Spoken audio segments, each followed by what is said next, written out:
Welcome to the XR Atlas podcast, where you and I, explore the latest developments in the XR, AI, and Metaverse industry, and to also see with various speakers how these technologies are shaping the collective future of the human race. I'm your host, Babatunde Fatai. And I have been passionate about XR and been in the XR ecosystem as an XR software engineer for the past 5 years. I try my best to work on projects that facilitates the adoption of XR, AI, and Metaverse technologies across Africa and around the world. Today, we are joined by an amazing guest, Steve Grubbs. Steve is the founder of Victory XR, a platform that allows students to interact and learn on the metaverse. This platform also allows educators to give training in immersive environments while utilizing 3D objects to teach a variety of subjects to students. After founding the company in 2016, Steve led the Victory XR team to win the Global Education Innovation Award of the year 2021. Victory XR offers immersive classrooms and campuses through virtual reality. Recently, Steve, Victory XR and Metaversity has become one of the forefront of the XR industry as schools are adopting this technology more and more to deliver their contents. In this episode, I will be discussing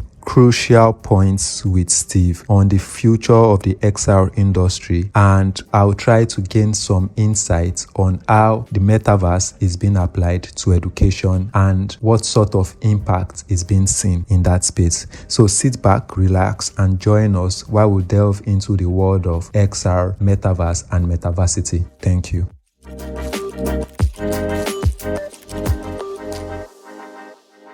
Okay, I really took interest in your brand when your brand specifically was quite interesting when I saw it, Victory XR, right? And for this particular session, there are two parts to it. First, the parts of getting to know Steve and why Steve actually went towards this dream.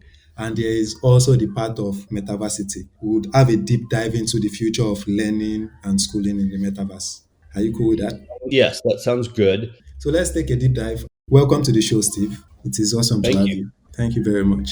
Before we jump into anything, can you give a bit of introduction about Steve? Yeah, a bit of introduction about yourself, Steve.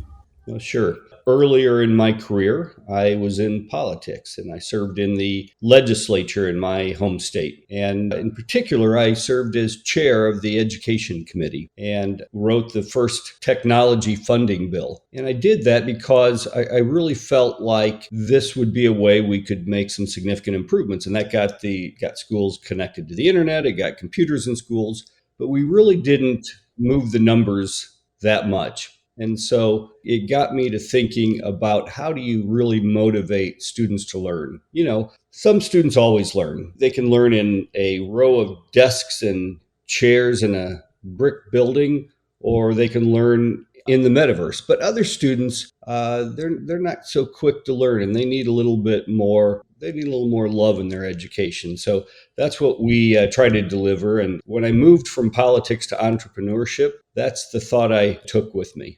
Thank you very much for that introduction. I think you've already started introducing Victory XR to an extent. But before we even jump into that, currently, when it comes to the definition of the metaverse, everyone is not aligned in that aspect. So it will be interesting to know your definition of what you think the metaverse is. What do you think the metaverse is? Your own personal definition.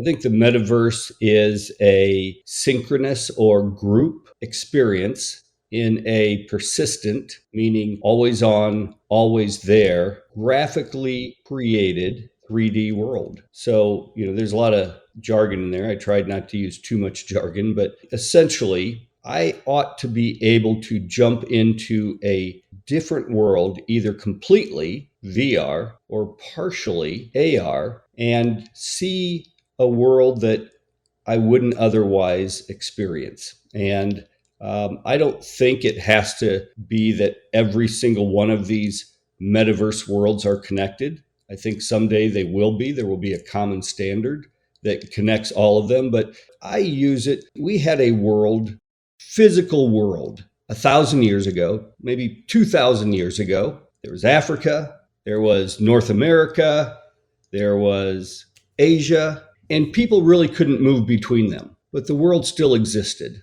And for the most people, they just stayed in their own little part of the world. Doesn't mean that the world didn't exist. Over time, those parts of the world connected, and we could fly or drive or move very easily between those worlds. And all the regions of the world connected. So that's how I view the metaverse. Before you move on, sorry, I wanted to pick on that interesting idea. So what you are saying is the metaverse doesn't have to be one. There can be different pockets of the metaverse, and that is okay because many people are thinking until that time comes when everything is one, when the metaverse different platform fuse to become one. That is when the metaverse is achieved.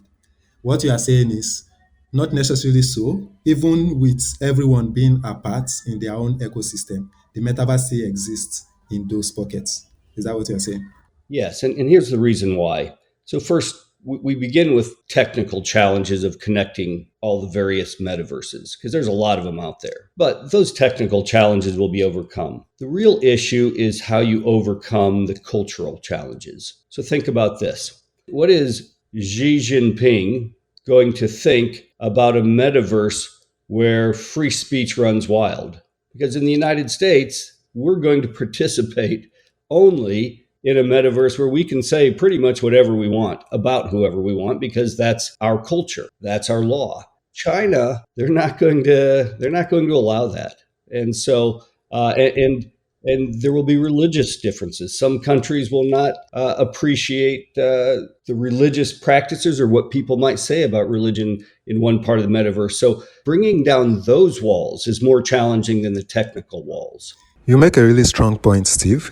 Yes, there's the technical challenge of fusing together all different platforms. There are also those key challenges that has to do with the cultural and social impact of fusing them. There are some of us that are dreamers, people that are developers, brands that are pushing the metaverse forward. And there are some of us that actually think, yes, the metaverse has to come together and be one for it to actually qualify to be the metaverse. When I say some of us, I don't mean I fully believe in that, but it is actually a strong point.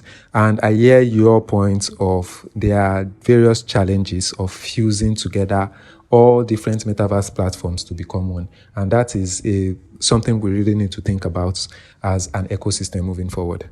So I would say that, look, today you do have people who participate are mostly global citizens, tech forward, etc.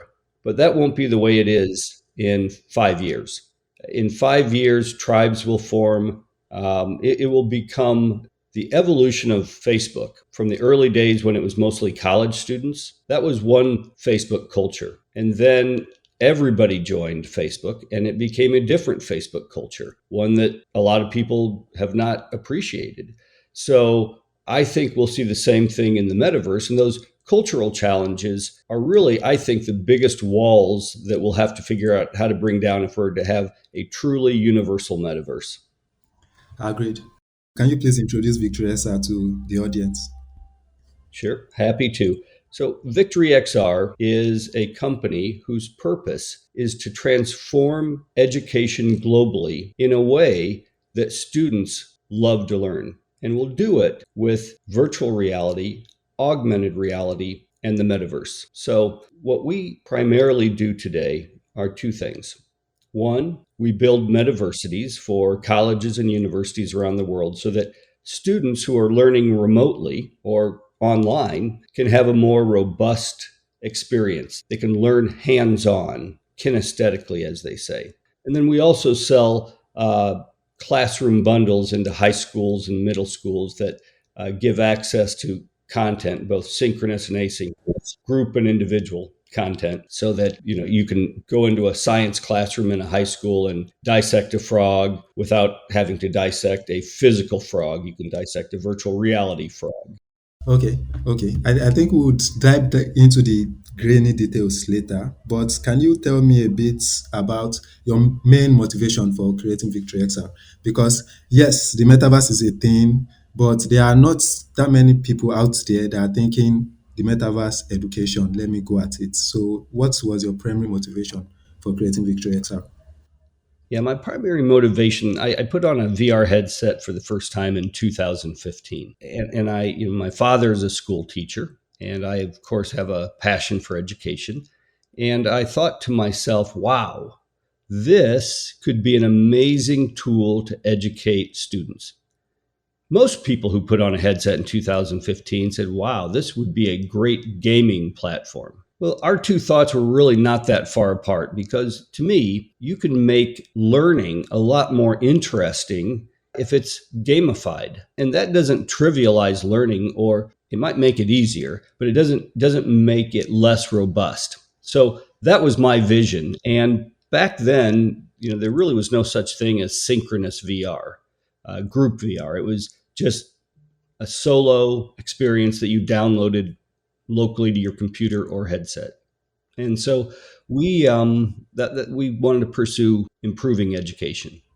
Thank you very much for that, Steve. I think gamified learning is one thing that is truly underestimated in our society, and virtual reality and metaverse technologies truly help deliver content in a gamified manner in a way that is quickly understood and more relatable to the average student. So if you don't mind me asking, how does Victory XL work from the student's perspective and from the educators and school perspective?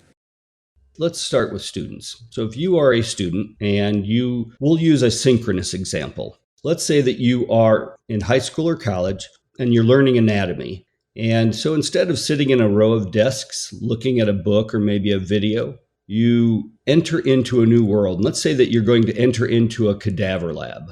And so you and your teacher and fellow students jump into that cadaver lab. And now in front of you is this human body lying flat on a table. And your teacher takes her hand, plunges it into the chest of the body, and pulls out the heart. And now she hands it to you as a student. Now you can hold that human heart. And when she hands it to you, you feel it. You feel the haptics of when it passes into your hand. And then you can take that heart and begin expanding it until it's 10 foot tall. Then step inside it and learn about the ventricles and the cavities. So for students, it makes comprehension and understanding dramatically easier than otherwise. And this is for all sorts of top subjects. So, for example, students can take field trips around the world to Singapore. They can stand on the Great Wall of China. They can see volcanoes in Iceland. They can see the redwood forests of California. So it really opens up the world to learning and exploration. For educators, it gives educators a way to deliver challenging content in a way that's much more approachable and understandable from the perspective of students. It also gives educators really powerful classroom management tools. So, for example, I was telling my father this, a former teacher, and he looked at me and said, "You're pulling my leg. You're kidding me." I said, "Nope, I'm telling the truth, Dad." So teachers can press a button and suddenly every student is seated in their seat. If let's say that you're going to start class with a lecture before taking a field trip to China.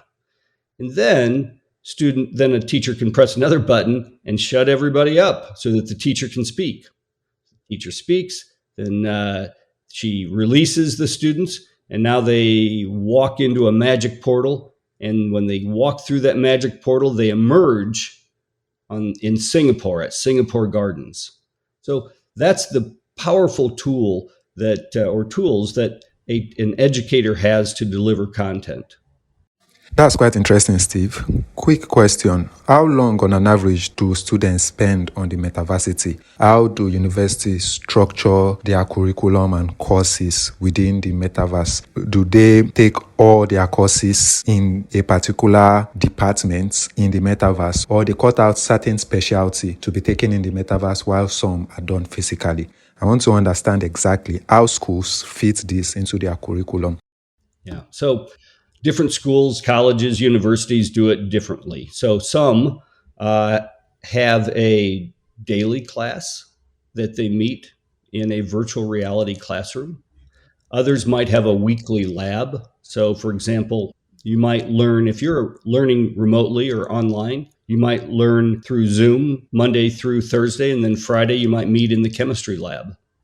So the beauty of the platform is that there's a lot of flexibility in how you can approach it. And right now, there's just a lot of innovation going on by educators around the world, figuring out how best to deliver this content.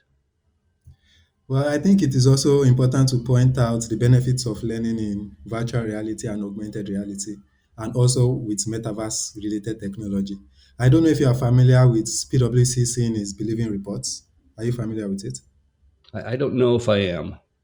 Okay, I'll send it to you. So PwC made a research where they surveyed students learning in VR, and they were trying to determine is it better or not. And from that particular research, they found out that students learn 4 times faster in VR, or if they are using augmented reality technology. They form more connection with their contents, they are more focused, and costs, especially when you are training a lot of students, actually is more cost effective to learn in VR.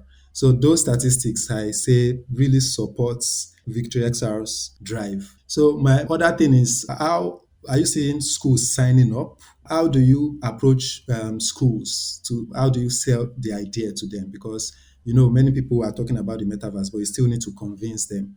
So how has that journey been? So, first of all, my apologies. I am familiar with the PwC study. I didn't quite hear it correctly. So, yes, that's a great study, and we rely on that in a lot of our work. Second, just to give a sense of the growth, 12 months ago at this time, we had two metaversities, two of our HBCUs in the United States, Morehouse College and Fisk University. And then today, we have 40 metaversities. By the end of the year, we expect that number to be 50. So we're moving quickly. A year from now, we hope that number will be 150. Globally, schools are recognizing that there's a better way to approach this and that we need to tackle it. So in high school and middle school, primary and secondary, they're growing very quickly as well. So you mentioned a specific word, which was metaversity. Can you talk a bit more about that? A metaversity is the combination of metaverse and university. So, what we typically will do, and not in every case, but typically we will build a digital twin of their actual campus. So, that means that it's a replica, an exact replica that's a 3D model. And students who might be attending remotely, they can spawn into that campus and walk to class just as if they were physically on the real campus, meet their professor in class, and begin engaging in learning. So that's really what a metaversity is at its core, is a place that is dedicated to a particular specific university that has all of the learning classrooms and the 3D models and everything they need to teach the courses that they're already teaching in a brick and mortar class. So, if an average university or a representative of a university listening to this wants to up on the metaversity, what sort of things do they have to think about apart from getting in contact with Victory XR? What sort of things do they have to think about? Do they have to think about, oh, hardware for our students? Do they have to think about, oh, we need to already have a concept before we approach? Or do they have to think about, oh, Victory XR would think through the concept of how to deliver this and things like that?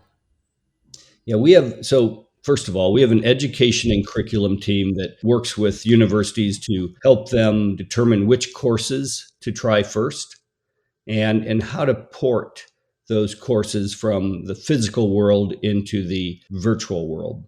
So they need to approach it with an intention to have students engage with a metaversity, and then they need to have a plan on which professors and courses they might try out first. From there, we walk them through the hardware because for our Metaversity campus, you can engage with it with a headset, which is the preferred way, but also just through a computer. So if you think about it, if your listeners have ever played Call of Duty or Fortnite, those particular games are 3D worlds that you can move around in.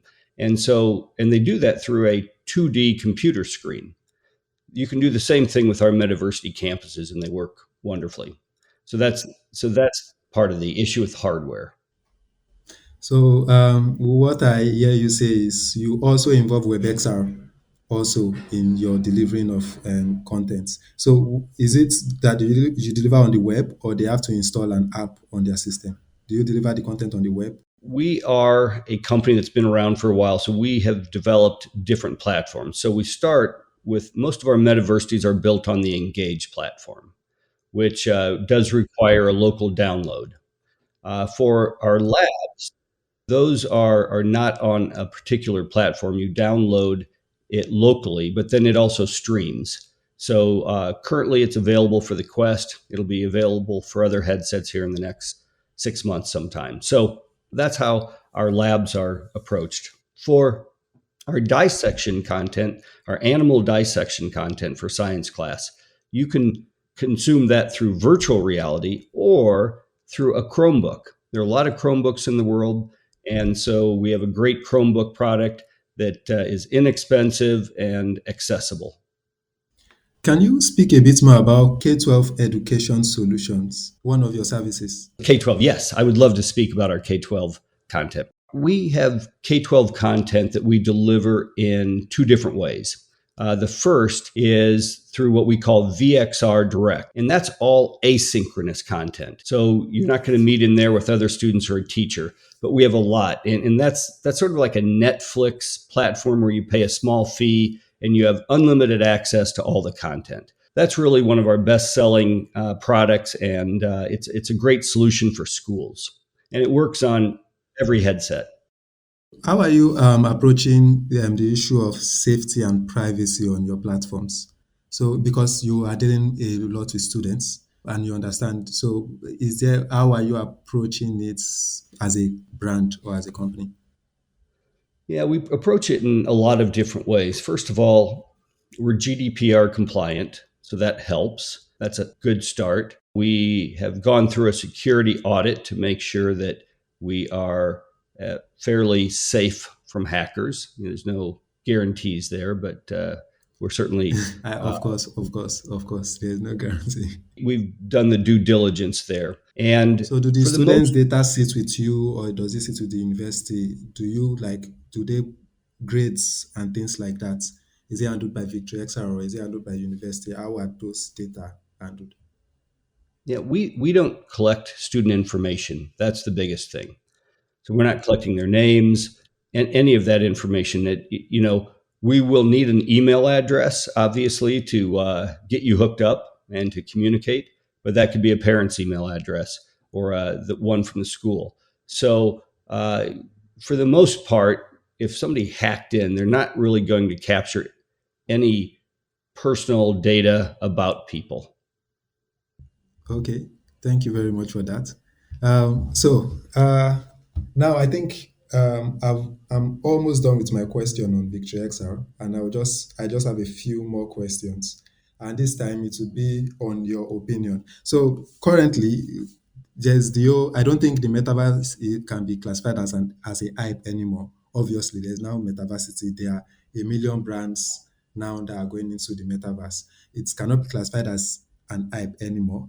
But do you think there will come a time when the hype is going to wane, or you see a trajectory forward, a trajectory that keeps climbing? Because I see a trajectory that keeps climbing, but I want to hear your opinion on the hype surrounding the Well, metaverse, if any. yes. So just a fraction of the world currently engages in the metaverse, and in the near future, everyone will. And so it will be like the adoption of the mobile. When so many people early on would complain about the kids just looking in their phones. And now I go to social public functions and people 60 years old are staring down at their phones. So we will see a similar transition. And a lot of people say, well, that will never be me. I don't like having one of those headsets on. In the near future, the metaverse will be accessed through your glasses, through your sunglasses, through your reading glasses, whatever the case might be. And so all around you will be an invisible world. And when you put on your glasses, this invisible world will become visible and you can interact with it. So, for example, you might be walking down a sidewalk and in front of you, you'll see the sidewalk, you see all the stores that you would normally see, but then you see spinning in front of you is a little currency symbol, maybe a dollar or a euro or whatever the currency is of that country. And when you kick that currency, it'll immediately go into the wallet in your glasses. And that currency then can be spent in a local store. So, or you might tap the side of your glasses and say, show me where the Babatunde restaurant is. And so then you'll see on the sidewalk arrows that help you with wayfinding. And for education, you will see amazing things. You might see molecules, you might see animals walking around your campus that are extinct. And now you can go and interact with extinct animals. So this is the vision for the metaverse, and it will become the new phone. So, what you've just described now, that beautiful scene, is definitely a future I see for the metaverse. That beautiful scene is also the augmented metaverse. The virtual metaverse exists, the augmented metaverse exists. Now, the thing now for me is how many years do you see that being achieved? Just your guess, your opinion. Do you see it's being achieved in 10 years, 15 years, 20 years? Please. I think first of all, I think we have scratched 1% of the metaverse future. And my guess is that we will see widespread adoption of the AR glasses in 5 to 7 years. We are already working with them and creating content for AR glasses. We'll be rolling that out in 2023. So the VR metaverse is here today and expanding rapidly, and we will see widespread adoption between now and 2027. I think within 10 years, the metaverse in different ways will be largely ubiquitous. We'll get to that particular point, but currently there are not that much AR glasses in the market. So, which ones are you creating for? Which ones are you looking to create for? Yeah. Which ones are you looking there? Well, we are building currently on the Lenovo A3 in partnership with T-Mobile and Qualcomm. And we will also begin building with the new MetaQuest Pro, which is both a AR glasses and VR. So that's a pretty cool deal. And then, we're going to start looking at Snap's spectacles as well, because they have a lot of momentum. I see. I see. Those are interesting brands. But I worry a bit about costs for students. So, do you see them being able to afford it? Which was why I asked before that I'm talking to the university about hardware. So, what sort of thing are you thinking around that? Yeah. So this is my iPhone. It's an iPhone 12. It cost me 1,200 US dollars. Well, agreed. I'm a business guy. I've got some money. I can afford to buy a $1,200 phone. But you know what? I walk around campus and I see all sorts of college kids, 19 years old, who have the same phone that I have. Yeah, but yeah, then comes the case of convincing them to spend that much for. Believe me, I'm an advocate of VR. I am an advocate, but I need to ask the question to hear your opinion. Okay, so then there comes a time when you have to convince them to spend that much on a VR headset, right? I know that they can afford phones that are 20 times as much, but it's different when it comes to VR. So let's say they buy the base phone, for 700, and then they add on the VR headset for 400. Now they're at $1,100. They've spent $100 less than I spent, and they have both, they both an immersive device and a phone. So really, it's not a matter of can they afford it. People on Earth figure out to buy things. In the United States, we have this misunderstanding of Africa. So most Americans think, well, Africa, they don't have a lot of money. They can't afford to have mobile phones like we can. Well, that's completely untrue, as you know. Everybody in Africa has a phone, and it's a more robust cellular network than anywhere in the world almost. So Agree. the thing that I have noticed is that when it comes to communication, people all over the world figure out a way to pay for the devices they want.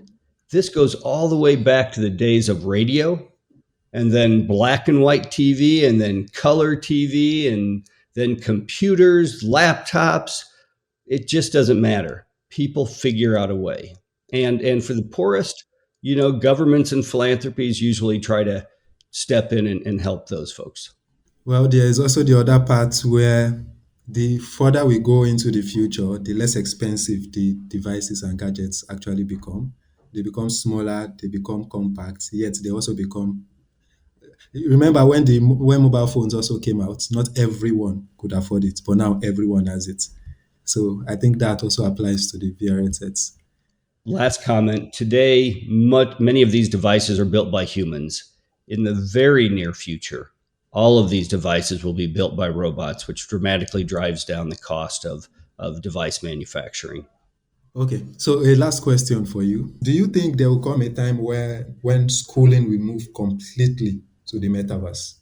Or do you see this as something where in the far future it would work hand in hand? Yeah, I think, first of all, different people will learn in different ways. There are some who will learn mostly in person and partially in the metaverse. There are others who will take all of their classes online, which will be a hybrid of 2D and metaverse. You're going to have a combination, and that's the beautiful thing about these technological options. People can find the path that suits them best. And for different people, it's different ways. If you are a graduate student nurse and you're working in a hospital in a rural area, well, you can't drive back to the city to attend classes in person, but you can pop on your headset and go to class in the metaverse. Mm, mm. That is actually an awesome use case. Another question for you. Can you predict, because everyone is looking forward to it, but can you predict, do you think it is next year that Apple would release their long awaited VR or AR headsets? When do you think they are going to release, if at all? I think 2023. So you are hopeful because the further back we go, people would always say next year, next year, next year. Do you think 2023? You're sure? I think that's the year. Yes. Okay, are you looking forward to it? Do you think it will Yes. disrupt the ecosystem? I don't know about that. I think part of Apple's challenge is A, it's going to be very expensive, and B, they have to create a better product than Meta does. Meta, And exactly. Meta's got a lot more experience creating a great product. So I will be very interested to see what they roll out with it. And I think maybe part of their challenge, the reason it gets pushed back, is that Apple is known for creating products that change the world. And there's so much innovation in the device space that they're probably struggling to create something that's Gadget. truly transformative. So if that reason stands, then why do you think next year then? I just think they've been working on it for so long, and they haven't had really any new hardware for a while. It's time for them to get back in the innovation game. I suspect they know it and are ready to move forward. But what do I know? I don't know much. Okay, I also look forward to it sincerely. So thank you very much for coming on the show, Steve. Thank you very much for sharing Victory XR, Metaversity, and some things with the audience. Um, I don't know if you have anything to say also. Well, Babatunde, I appreciate, first of all, you spreading the good word. And I look forward to maintaining a relationship for a long time to come. Thank you very much. Do have a nice day, Steve. Okay. Thank you. Talk to you Bye. soon.